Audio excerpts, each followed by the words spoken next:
Welcome back to our channel, where we bring you the latest updates on global events and breaking news. Former President Donald Trump made headlines this week with a bold announcement at a campaign rally in Arizona.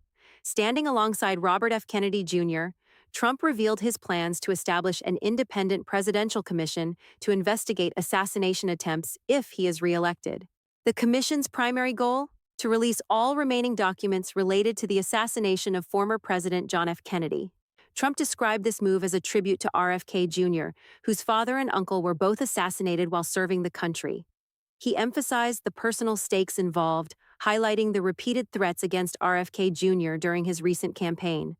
Trump also mentioned that this commission would conduct a rigorous review of a recent assassination attempt against himself.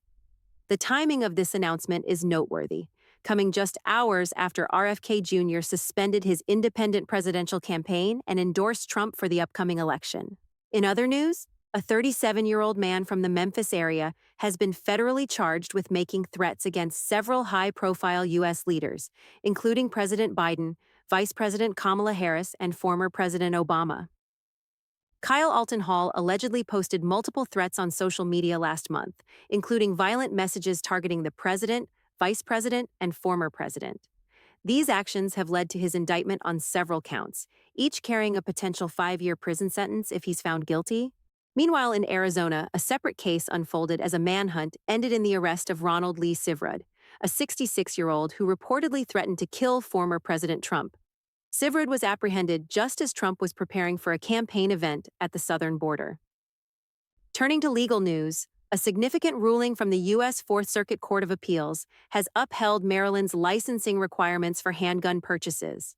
The court ruled 14-2 in favor of the state's law, which requires residents to obtain a license, undergo training, and complete background checks before buying a handgun. This decision comes after a challenge citing the 2022 U.S. Supreme Court ruling that expanded gun rights. However, the appeals court found Maryland's law to be in line with constitutional requirements, emphasizing the importance of ensuring that those seeking to exercise their Second Amendment rights are law-abiding citizens. Over in North Carolina, the state Supreme Court has decided to allow a lawsuit between Ace Speedway and the North Carolina Department of Health and Human Services to proceed. The lawsuit stems from the track's defiance of COVID-19 restrictions in 2020, leading to its temporary closure. The Speedway's owners argue that the restrictions were a death wish for their business and have accused the state of unfairly targeting them for speaking out against the rules.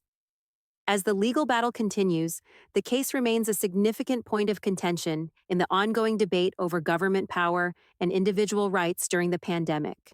In a closely watched decision, the U.S. Supreme Court has partially revived an Arizona law requiring proof of U.S. citizenship to register to vote. The ruling reinstates this requirement for state voter registration forms, although stricter federal requirements remain blocked. This law, originally passed in 2022, mandates that voters provide documented proof of citizenship when registering to vote in Arizona. The ruling is expected to have a significant impact on the upcoming elections, particularly in the battleground state.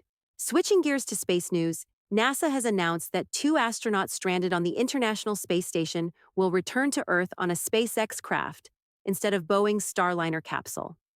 The decision follows recent thruster failures in the Starliner, prompting NASA to prioritize the astronauts' safety. The astronauts, Butch Wilmore and Suni Williams, were originally scheduled to return in December, but their mission has now been extended until February to allow time for a safe return. Finally, in international news, UK police have paid Christian pro-life activist Isabel Vaughan Spruce $13,000 in compensation after she was twice arrested for silently praying near an abortion clinic in Birmingham. The arrests occurred within a buffer zone intended to prevent protests near abortion facilities. Vaughan Spruce was represented by the Alliance Defending Freedom UK and filed a claim for wrongful arrest and violation of her human rights. The case has reignited debates over free speech and the right to protest in the UK, especially with reports that the new Labour government may consider legislation to criminalise silent prayer outside abortion clinics. That's all for tonight's news update. Thank you for joining us. We'll continue to monitor these stories and bring you the latest developments. Stay safe, stay informed, and have a good night. If you enjoyed this video, don't forget to hit the like button, share it with your friends, and subscribe to the channel. And don't forget to turn on the notification bell so you never miss an update.